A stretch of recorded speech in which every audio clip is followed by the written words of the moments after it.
성도 여러분, 한 주간 평안하셨습니까? 코로나19로 질병뿐만 아니라 경제적으로도 굉장히 어려운 상황 가운데 우리가 살아가고 있습니다. 이럴 때 하나님의 보호하심과 또한 하나님께서 주시는 평안과 무엇보다 하나님께서 우리의 각 가정을 지켜주시기를 간절히 기도합니다. 오늘은 우리가 함께 열 처녀의 비유에 대한 말씀을 가지고 은혜를 나누고자 합니다. 마태복음 25장 1절의 말씀입니다. 그때 천국은 마치 등을 들고 신랑을 맞으러 나간 열 처녀와 같다 하리니.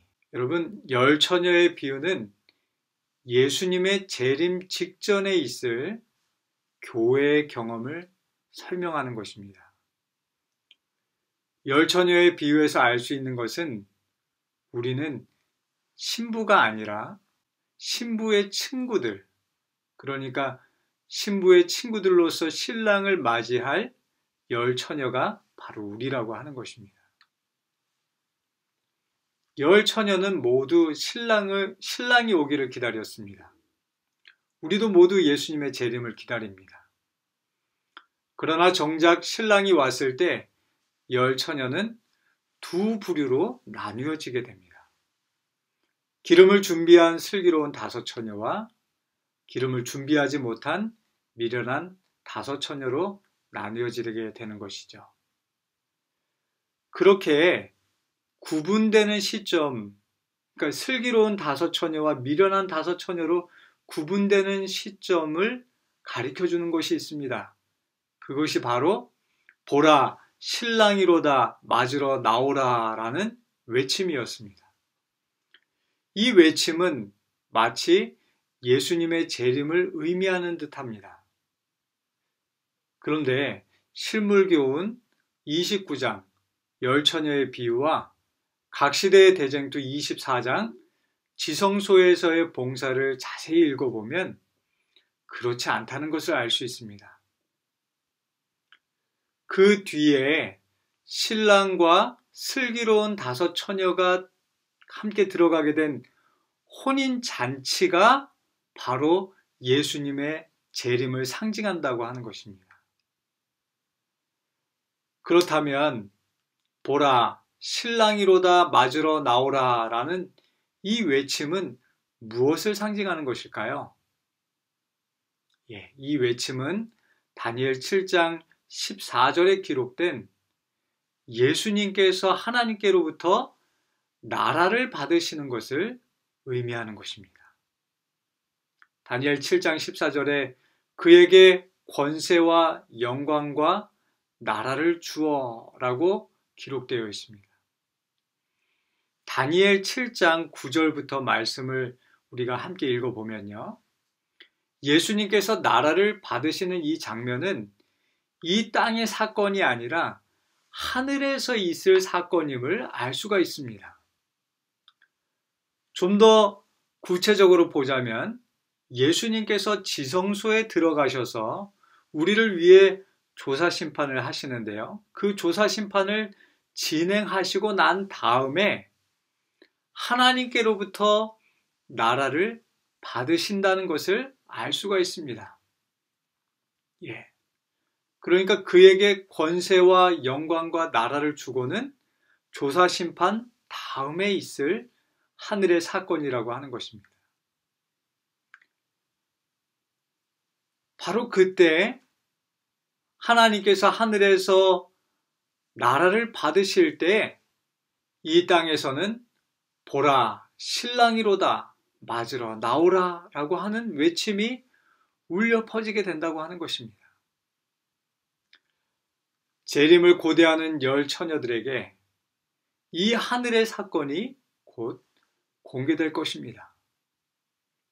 그때 기름을 준비해 놓은 슬기로운 다섯 처녀는 신랑 되시는 예수님을 따라 재림으로 나아가게 될 것이고, 기름이 부족한 미련한 다섯 처녀는 예수님을 따라가지 못하고 세상에 나가 방황하게 될 것입니다.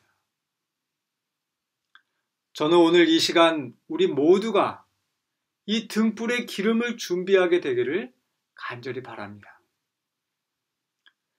등불의 기름은 무엇을 상징할까요? 네, 그것은 성령님을 상징합니다. 이것은 우리가 이미 알고 있는 사실입니다. 그렇다면 기름을 준비하듯이 성령님을 통해 준비해야 할 것이 무엇일까요? 목사와 복음교역자에게 보내는 권면 234페이지에 이렇게 말씀합니다. 그 기름은 그리스도의 의이다. 그것은 품성이며 품성은 나눠줄 수 없다. 여기서 말하는 품성은 내 품성이 아니라 그리스도의 품성, 다시 말해 그리스도의 의를 의미합니다. 성령님께서 하시는 일은 우리의 품성을 예수님의 십자가에 버리게 하십니다. 그리고 예수님의 품성을 우리 안에 심어주시는 것입니다. 우리가 죄로 더러워진 우리의 품성을 가꾸는 것이 아닙니다. 우리의 품성은 버리는 것입니다. 로마서 6장 6절에 있는 말씀을 함께 읽어보겠습니다.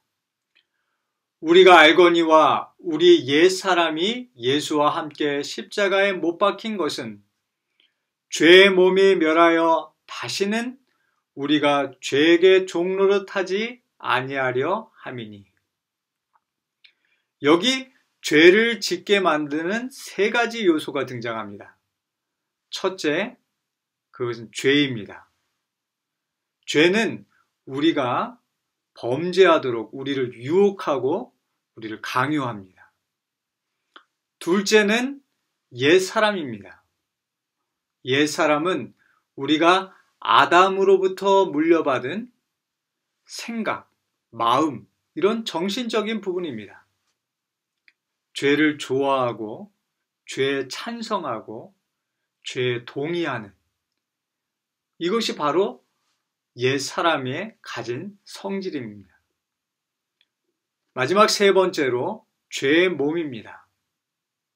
죄의 몸은 우리가 범죄한 아담으로부터 그 후손 대대로 물려받게 된 죄에 의해 유전적으로 망가진 몸인 것입니다. 사람이 어떻게 죄를 짓는가? 죄가 먼저 우리의 옛사람을 유혹합니다.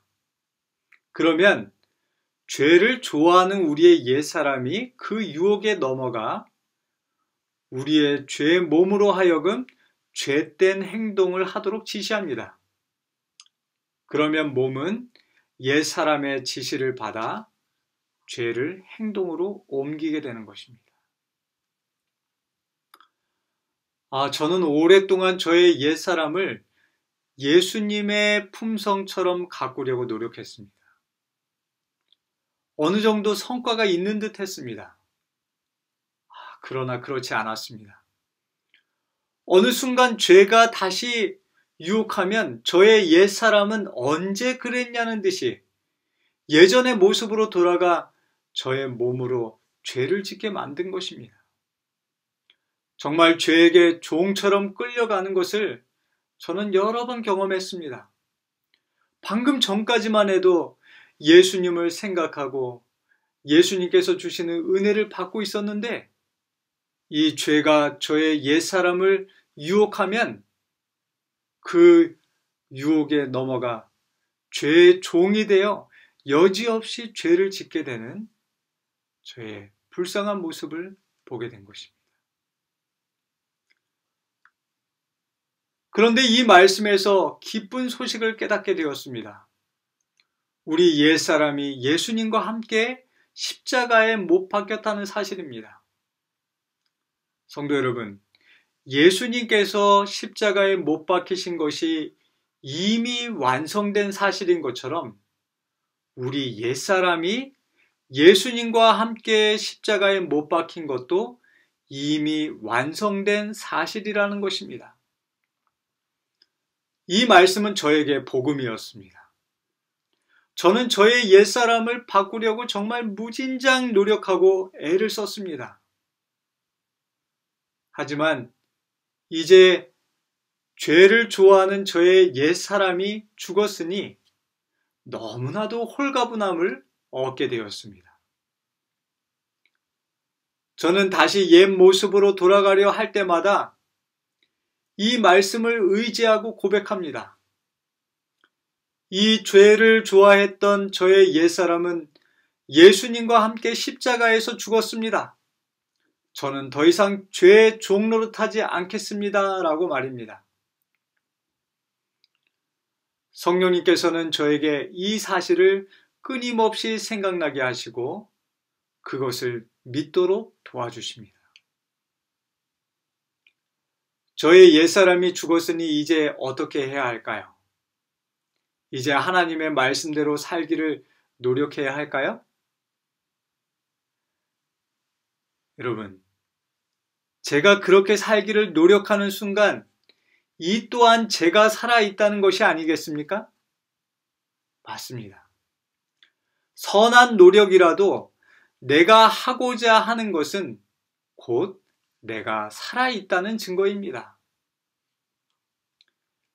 이제 성령님께서 내가 죽은 자리에 내가 아닌 그리스도께서 사시도록 하시는 것입니다. 내가 그리스도와 함께 십자가에 못 박혔나니 나의 옛 사람은 그리스도와 함께 십자가에 못 박힌 것입니다.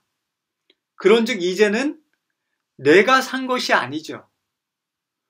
내가 산 것이 아니라 오직 내 안에 그리스도께서 사신 것입니다.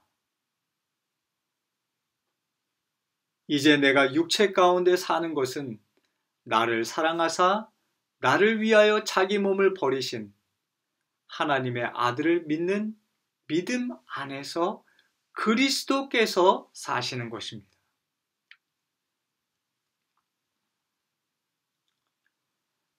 내 안에 내가 아닌 예수님께서 살아계심을 믿게 되시기를 간절히 바랍니다. 이제는 화가 날 때 화를 참는 것이 아니라 나는 죽었음을 고백하고 내 안에 예수님께서 살아계셔서 나의 감정을 다스려 주시기를 구하는 것입니다. 성령님께서는 이 일을 이루실 수 있습니다.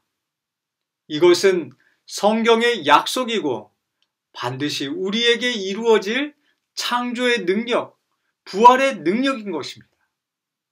우리는 성령님을 통해 이것을 경험할 수 있습니다. 신물구요운 411페이지의 말씀입니다. 성령이 사람의 마음속에 역사하게 되고 이 역사를 당사자가 갈망하고 동의하게 될 때 그의 안에는 새로운 품성이 심어지게 된다. 우리가 이렇게 되기를 갈망하고 동의한다면 성령님께서 우리 안에 이 일을 이루실 것입니다. 실물교훈 411페이지의 또 다른 말씀입니다. 그러나 미련한 처녀로 대표된 계급은 단지 피상적이고 표면적인 행위만으로 만족하는 자들이다. 그러나 우리가 이것을 갈망하지 않고 동의하지 않는다면 우리 안에 성령님의 역사는 일어나지 않게 되는 것입니다. 우리는 단지 피상적이고 표면적인 행위만으로 만족하게 되는 그러한 이름만 무늬만 신앙인 그런 그리스도인으로 전락하게 되는 것입니다. 여기 하나의 조각상이 있습니다. 그리스의 한 신의 조각입니다. 이 조각을 가만히 보면 참 특이한 부분이 있습니다. 예, 이 그림으로 보시면 조금 더 이해가 빠르실 것입니다. 앞머리가 무성하죠. 예. 이렇게 앞머리가 무성한 이유는 사람들로 하여금 자기가 누구인지 금방 알아차리지 못하게 하기 위함이라고 설명하고 있습니다. 하지만 또 이 앞머리가 이렇게 길게 늘어뜨려져 있는 이유는 이 신을 발견했을 때 사람들이 쉽게 붙잡을 수 있도록 하기 위한 것이라고 합니다. 그런데 또 뒤는 대머리입니다. 뒷머리가 대머리인 이유는 이 신이 지나가고 나면 다시는 붙잡지 못하도록 하기 위한 것입니다. 여기 가만 보면 발에도 날개가 있습니다. 예, 등에만 날개가 있는 것이 아니라 발에도 날개가 있습니다. 그 이유는 최대한 빨리 사라지기 위해서라고 합니다. 손에는 저울과 날카로운 칼을 가지고 있습니다. 저울을 들고 있는 이유는 기회가 앞에 있을 때 저울을 꺼내 정확히 판단하라는 의미이고, 날카로운 칼을 들고 있는 이유는 칼같이 결단하라는 의미가 담겨져 있다고 합니다. 이 그리스의 이 고대 신, 이 신의 이름은 바로 카이로스라고 하는 기회의 신입니다. 사랑하는 성도 여러분, 지금은 하나님께서 우리에게 주신 기회의 시간들입니다. 고린도후서 6장 2절에 보라, 지금은 은혜 받을 만한 때요. 보라, 지금은 구원의 날이로다 라고 말씀하고 있습니다. 지금은 정말 우리가 은혜 받을 만한 때이고, 지금은 정말 우리의 구원의 날입니다. 그러나 이 시간들이 거의 끝나가고 있음을 우리는 예언적 시간을 통해서 확인하고 있는 것입니다. 이제 우리는 더 이상 지체할 시간이 없습니다. 여유가 생길 때를 기다리지 마시고 바로 지금 하나님께서 우리에게 베푸시는 이 은혜, 성령님께서 우리의 마음 가운데 새롭게 하시는 이 은혜를 경험하게 되시기를 간절히 바랍니다. 사랑하는 우리 성도 여러분, 요즘 코로나로 인하여 우리에게 두 가지 경우가 생겼습니다. 하나는 시간적 여유이고, 하나는 그에 따른 불안과 또한 여러 가지 걱정들이 밀려오고 있습니다. 이럴 때 정말 하나님께서 주시는 은혜를 기억하고 그 은혜를 붙잡게 되시는 우리 모든 성도님들이 되시길 간절히 바라며 오늘 말씀을 마치겠습니다. 감사합니다.